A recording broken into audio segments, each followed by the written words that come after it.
Have you ever looked at a painting and felt like it was watching you? Not just a trick of the light, not just your imagination, but something real?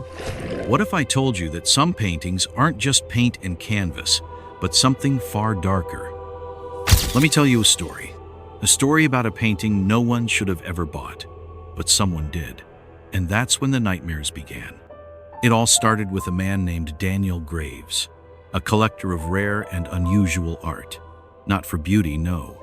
He loved things that carried history, mystery, sometimes even curses. The more sinister the origin, the more he wanted it. One evening, while browsing an obscure antique shop in a forgotten part of town, he saw it. The painting stood in the farthest corner, veiled in dust and shadow, as if the world itself was trying to forget it existed. It was a portrait of a man, or at least something that looked like a man. The figure was draped in a heavy black cloak, its face partially obscured. But what you could see, the expression, was wrong, distorted, too alive, for something that was supposed to be frozen in time. Eyes, they weren't just painted on, they were watching. Daniel felt a chill slither down his spine. The shopkeeper noticed him staring and spoke in a hushed voice. "That one's not for sale." But Daniel wasn't the kind of man who took no for an answer. He had to have it. After some persuasion and a lot of money, the painting was his. As he left, the shopkeeper whispered something under his breath. A warning, perhaps. But Daniel didn't care to listen. The moment he brought it home, things began to change. At first, it was subtle. The air around the painting felt heavier.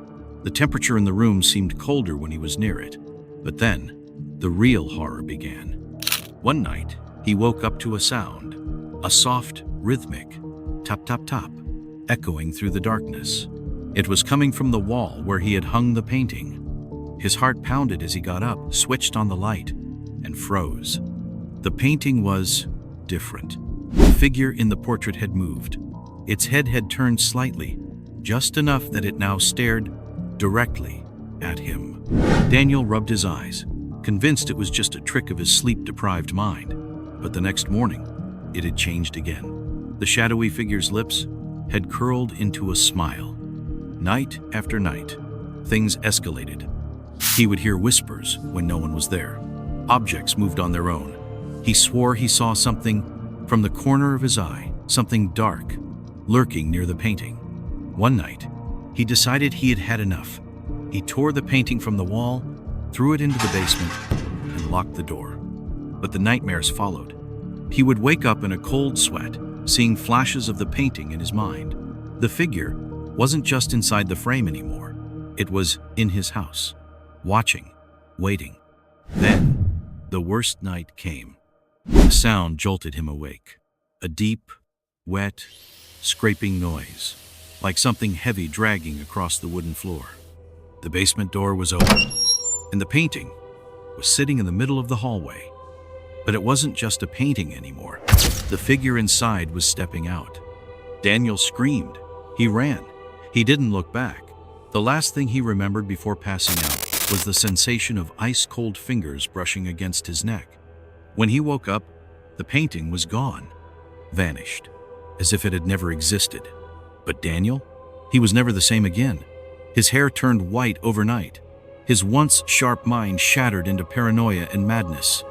He left his house, moved across the country, and never spoke of what happened. But here's the thing. A few months later, another antique shop reported something strange. A painting had appeared in their collection. A portrait of a man in a black cloak, his lips curled into a twisted, knowing smile. And so the cycle continues. Some paintings aren't just art. Some things shouldn't be owned, shouldn't be seen.